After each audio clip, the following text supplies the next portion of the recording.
구원은 하나님께 속해 있습니다. 사람의 힘으로 구원을 얻는 것이 아니라 오직 하나님의 은혜로 우리에게 주어지는 것입니다. 구원은 한 번, 예수 그리스도의 그 십자가의 은혜로 한 번에 우리에게 주어지지만 또한 하나님께서 예수 그리스도의 날까지 우리의 삶 속에서 또 이루어 가시는 것이기도 합니다. 그렇기 때문에 우리는 구원의 은혜를 그 믿기 시작한 그 순간에 만 경험하는 것이 아니라 매일매일 삶 속에서 그 구원의 은혜를 우리가 경험하게 됩니다. 오늘 말씀은 이 삼위일체 하나님께서 이 구원의 계획을 이루시기 위해서 어떻게 역사하시는지 잘 알 수 있는 내용입니다.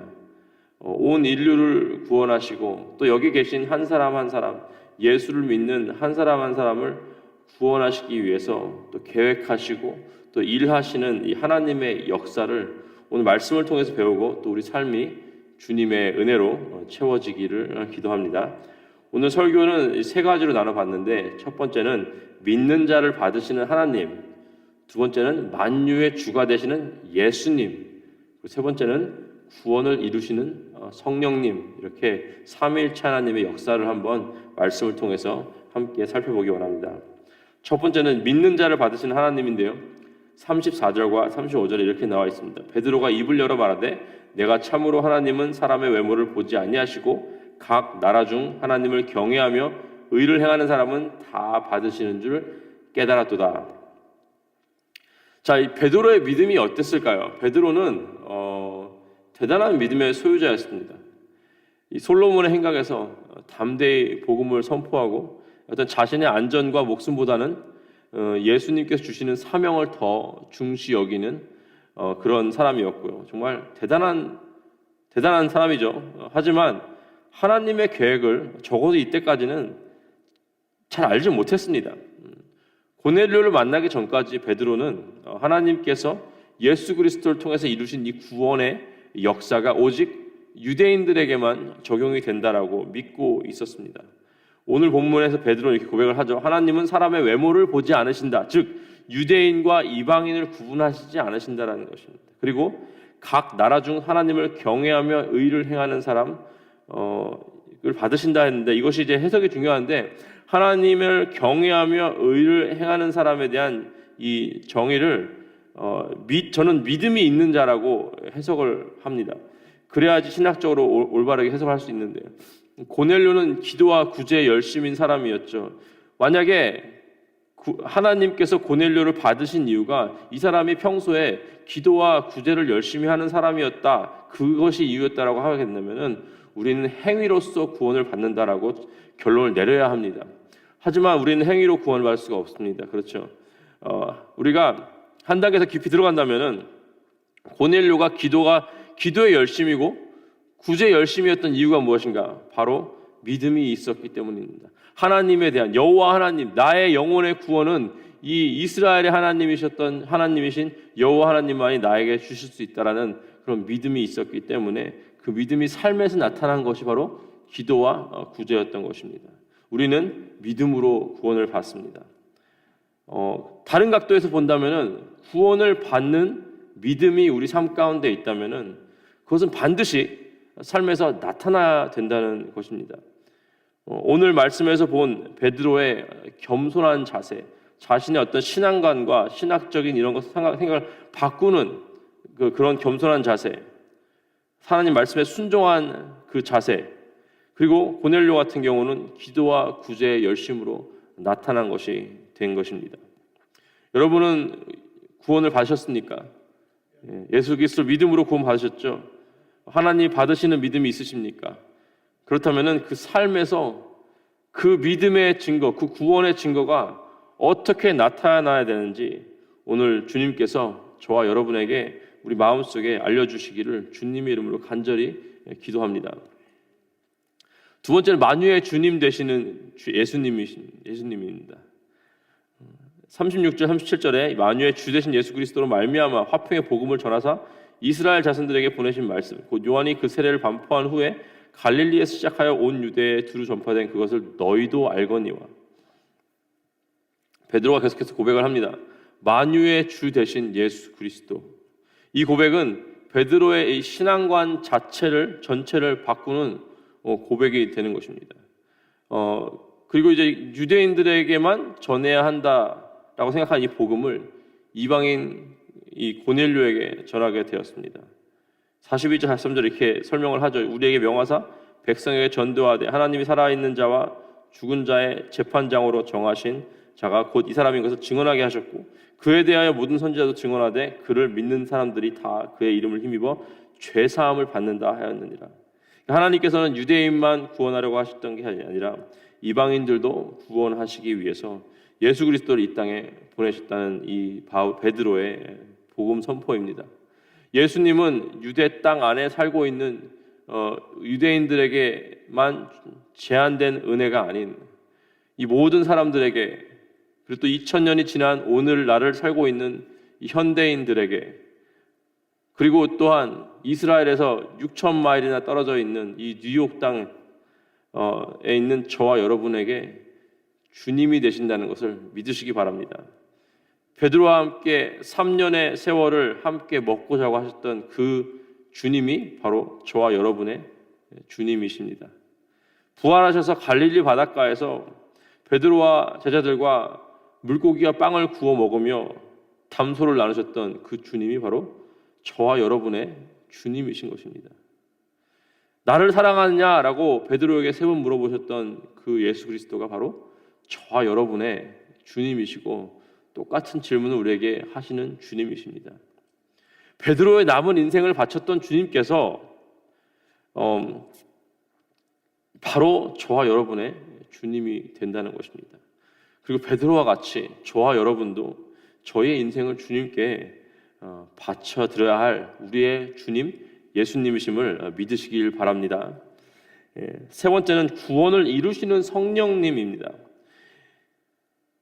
고넬료의 집에 도착했을 때 베드로는 아마 내가 왜 여기 있을까라고 의문했을 것입니다. 확신이 없었죠. 그리고 베드로와 같이 동행했던 사람들도 마찬가지로 도대체 우리가 이 이방인 집에서 무엇을 하는 것인가? 이제는 하나님의 구원의 계획이 온 유대를 지나서 이제 사마리아와 땅까지 전파돼야 되는데 이 복음을 들고 있는 이 그리스도의 제자들은 머뭇거리고 있었습니다. 그래서 하나님께서는 유대인, 기독교, 그리스도인들에게 가장 확실하게 이해할 수 있는 방법으로 하나님의 구원의 계획은 유대에만 머물러 있는 것이 아니라 땅끝까지 가야 된다라고 보여주십니다. 사도행전 2장에는요, 성령님께서 각 바람과 강한 바람 소리와 또 이 불의 혀와 같이 임재하셔서 각 예수를 믿는 그 사람들이 성령님을 받은 것을 가시적으로 눈으로 확인할 수 있게 하셨고 또 그리고 이 다른 언어로 다른 나라 방언으로 이 복음을 선포하는 어떤 기적이 일어났습니다. 그리고 오늘 이방인들에게 처음으로 같은 성령님의 임재하시는 방법을 베드로와 일행들이 눈으로 보게 됐다는 것입니다. 44절부터 46절에 베드로가 이 말을 할 때 성령이 말씀 듣는 모든 사람에게 내려오시니 베드로와 함께 온 할례 받은 신자들이 이방인들에게도 성령 부어 주심으로 말미암아 놀라니 이는 방언을 말하며 하나님 높임을 들음이로라. 이 베드로는 이미 이제 마음에 신경의 변화가 있어서 하나님께서 이 이방인들도 구원하시는구나 했지만 베드로와 함께 온 그 유대인 그리스도인들은 아직까지도 확신치 않았습니다. 하지만 복음이 선포되는 순간 성령님이 내려오셔서 자신들에게 임하셨던 그 성령님, 그리고 임하셨을 때 일어났던 그 기적, 이것이 똑같이 이 이방인들에게도 일어나는 것을 보고 놀라게 됩니다. 그리고 이 기적을 본 이상 그 어느 누구도 이방인들 이 자신들이 믿어서 구원받은 이 예수 그리스도가 그 복음이 이방인들에게도 적용이 된다는 사실을 부인할 수가 없었습니다. 이제는. 그래서 어떤 분들은 여기서 이제 오해를 하시는 분들이 예수님 믿고 성령님이 임재하시면 무조건 방언을 말하게 된다라고 하는데 그것이 아니라 사도행전은 사실은 예수님을 믿었지만 방언을 하지 않은 경우가 더 많이 있습니다. 성령님께서 임재하시고 방언을 하게 되는 경우, 특히 이제 사도행전 같은 경우는 이 특별한 경우, 이런 기적의 역사가 반드시 필요했던 경우에 일어났습니다. 2장에서는 유대인 그리스도인들에게 처음 성령님이 임하셨을 때, 10장에서는 이방인 그리스도인들에게 처음 성령님이 임재하셨을 때, 나중에 19장에 이제 바울이 에베소에서 복음을 잘못 알고 있었던 그 제자들에게 예수님의 그 복음을 제대로 전했을 때, 믿었을 때 일어났던 사건들이 세 번 있습니다. 공통적인 이제 이 시츄에이션이 예수님을 믿고 구원을 받았다라는 사실을 이제 어떤 시각적으로 보여주기 위한 상황에서 하나님께서 그렇게 보여주셨다는 것이죠. 47절에 이렇게 나왔습니다. 이에 베드로가 이르되 이 사람들이 우리와 같이 성령을 받았으니 누가 능히 물로 세례 베품을 금하리요 하고, 이제 베드로와 베드로의 일행들도 성령님께서 이루시는 구원을 받고 그 구원의 증거가 임한 이제 이방인들에게 자신들이 받았던 세례를 당신들도 받아야 된다라고 고백을 하게 됩니다. 여러분이 예수님을 믿게 될 때까지, 우리 모두가 예수님을 믿게 될 때까지 그 하나님의 어떤 특별하고 섬세한 계획이 있었다는 사실을 믿으십니까? 많은 분들은 어렸을 때부터 기독교 가정에서 태어나 부모님의 어떤 신앙적인 교육을 받고 교회에서 성장하셨기 때문에 자연스럽게 예수님을 믿게 됐지만, 또 많은 분들의 경우, 특히 저 같은 경우도 그렇고 예수님을 모르고 살다가 나중에 좀 크고 나서 예수님을 믿게 된 경우도 많이 있습니다. 어떤 상황이든지 간에 우리 지금 현재 입으로 예수님은 나의 주님이시다라고 고백을 할 수 있는 이유는 하나님의 그 섬세하시고 놀라우신 계획이 우리 삶 가운데 이루어져 나갔고, 그렇기 때문에 우리가 예수를 믿게 된 것입니다. 고넬료 같은 사람, 아니면 고넬료보다 훨씬 더 자격이 없는 사람들의 삶 속에서도 하나님의 완벽한 타이밍 속에서 우리에게 복음을 선포해 주셨고, 그로 인해서 우리가 믿게 된 것입니다.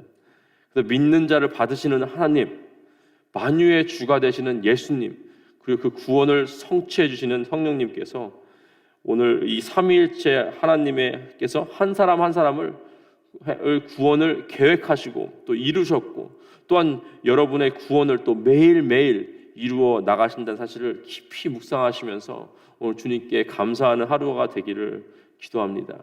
내가 오늘 겪는 어려움이 있다면은, 내가 오늘 겪는 고난이 있다면은 하나님께서 이루어 나가시는 그 구원의 일부분인 것입니다.